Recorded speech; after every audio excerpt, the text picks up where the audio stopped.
بسم اللہ الرحمن الرحیم۔ ناظرین السلام علیکم ورحمۃ اللہ۔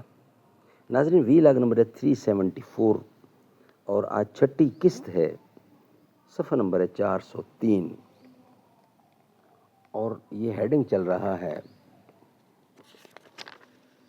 غزوہ احد کے بعد کی جنگی مہمات۔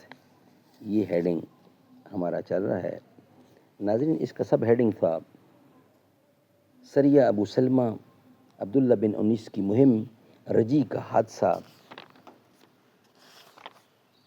بحر معونہ کا المیہ، بنی نذیر یعنی غزوہ بنی نذیر، اور یہ حصہ جو باقی ہے یہ اسی کا حصہ ہے، غزوہ بنی نذیر کا۔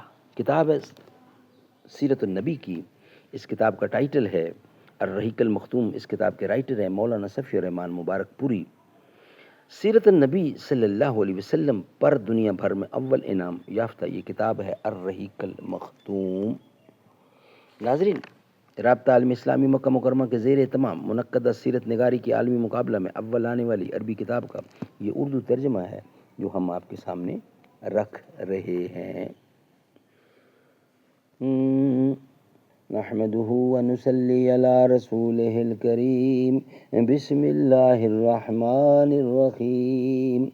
عروج آدم خاکی سے انجم سہم جاتے ہیں کہ یہ ٹوٹا ہوا تارا مہ کامل نہ بن جائے۔ تو نے یہ کیا غضب کیا مجھ کو بھی فاش کر دیا، میں ہی تو ایک راز تھا سینہ کائنات میں۔ کچھ حصہ بنو نذیر غزوے کا۔ بنو نذیر نے اس منظوری کے بعد ہتھیار ڈال دیے اور اپنے ہاتھوں اپنے مکانات اجاڑ ڈالے تاکہ دروازے اور کھڑکیاں بھی لا دے جائیں، بلکہ بعض نے تو چھت کی کڑیاں اور دیواروں کی کونٹیاں یعنی کھونٹیاں بھی لا دیں۔ پھر عورتیں اور بچوں کو سوار کیا اور 600 اونٹوں پر لد لدا کر روانہ ہو گئے۔ بیشتر یہود اور ان کے اکابر مثلاً حی بن اخطب اور سلام بن ابی الحقیق نے خیبر کا رخ کیا اور ایک جماعت ملک شام روانہ ہوئی۔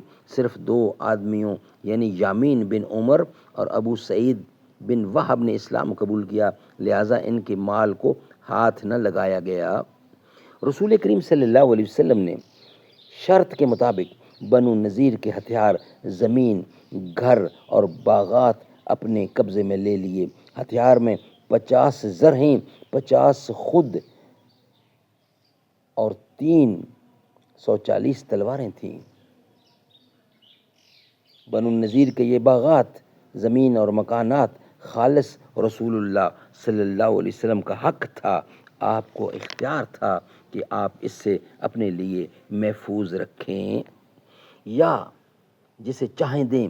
چنانچہ آپ نے مال غنیمت کی طرح ان اموال کا خمس یعنی 5واں حصہ نہیں نکالا، کیونکہ اسے اللہ نے آپ کو بطور فے دیا تھا۔ مسلمانوں نے اس پر گھوڑے اور اونٹ دوڑا کر اسے بزور شمشیر فتح نہیں کیا تھا، لہذا آپ نے اپنے اس اختیار خصوصی کے تحت اس پورے مال کو صرف مہاجرین اولین پر تقسیم فرمایا۔ البتہ 2 انصاری صحابہ یعنی ابو دجانہ اور سہل بن حنیف رضی اللہ عنہما کو ان کے فقر کے سبب اس میں کچھ عطا فرمایا۔ اس کے علاوہ آپ نے ایک چھوٹا سا ٹکڑا اپنے لیے محفوظ رکھا جس میں سے آپ اپنی ازواج مطہرات کا سال بھر کا خرچہ نکالتے تھے، اور اس کے بعد جو کچھ بچتا تھا اسے جہاد کی تیاری کے لیے ہتھیار اور گھوڑوں کی فراہمی میں صرف فرما دیتے تھے۔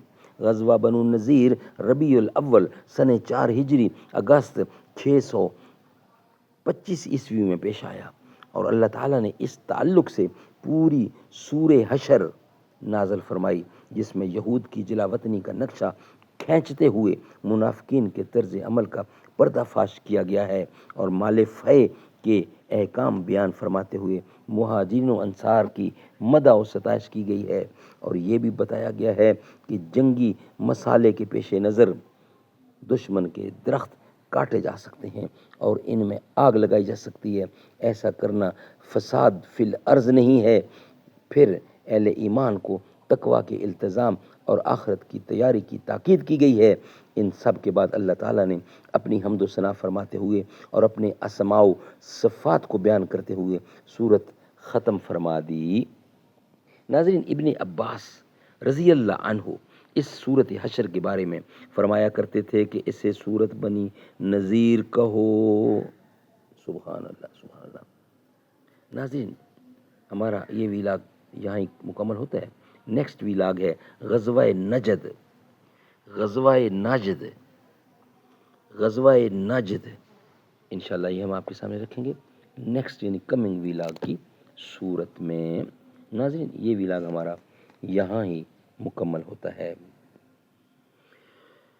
اب تو بس ایک ہی دھن ہے کہ مدینہ دیکھوں، آخری وقت میں کیا رونق دنیا دیکھوں، فکر و فاقہ ہی رہا جس کے مکینوں کا نصیب، چشم عبرت سے میں وہ مسکن زہرا دیکھوں، اب تو بس ایک ہی دھن ہے کہ مدینہ دیکھوں،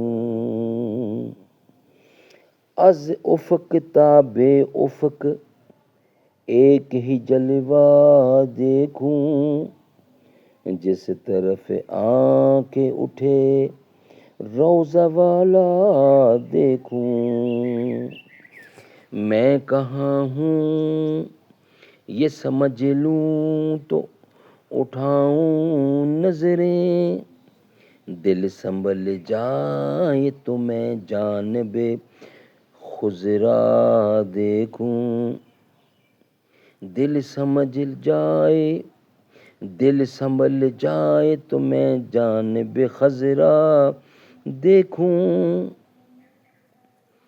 میں نے جن آنکھوں سے دیکھا ہے کبھی شہر نبی، اور ان آنکھوں سے اب کیا کوئی جلوہ دیکھوں، بعد رحلت بھی جو سرکار کو محبوب رہا، اب ان آنکھوں سے میں خوش بخت وہ حجرا دیکھوں، جالیاں دیکھوں کہ دیوار و در و بام دیکھوں، جالیاں دیکھوں کہ در و دیوار و بام دیکھوں، اپنی معذور نگاہوں سے میں کیا کیا دیکھوں، میرے مولا میری آنکھیں